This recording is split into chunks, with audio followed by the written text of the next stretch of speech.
This is the third part of 3 videos to show how to work out your mole calculations when calculating the mass of reactant or mass of product.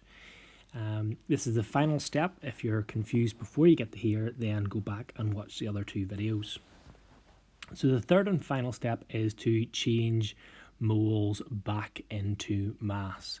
So at the end of the previous step, we had worked out the number of moles of oxygen which would be required using our ratio. Because the question is asking us what mass of oxygen is required, our last step is going to be to change the moles that we worked out in step 2 back into mass. That comes down to a rearrangement of the equation we had used in step 1. We said moles is equal to mass divided by MR. If we rearrange that equation, we get mass equals moles times MR.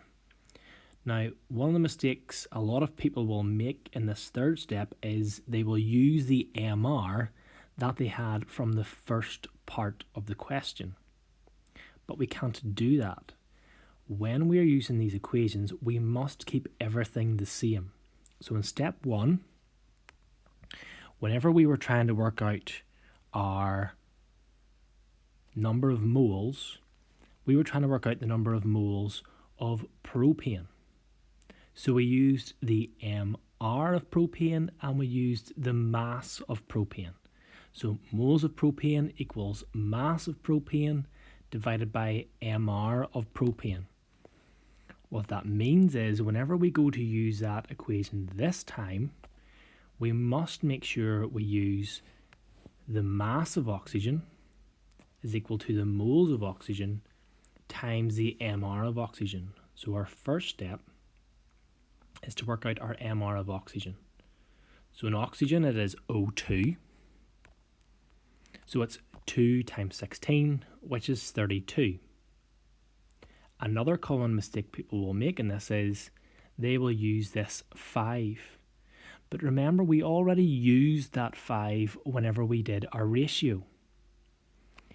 Whenever you're working out the MR of a chemical, we only ever do that for 1 mole. In other words, always whenever you're working out the MR, ignore any big number which might appear in front of the chemical you're using.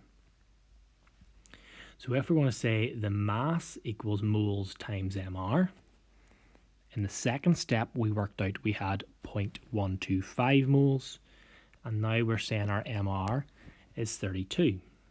So my mass is equal to moles times MR, 1.25 times 32, which is 40 grams, and that's my final answer.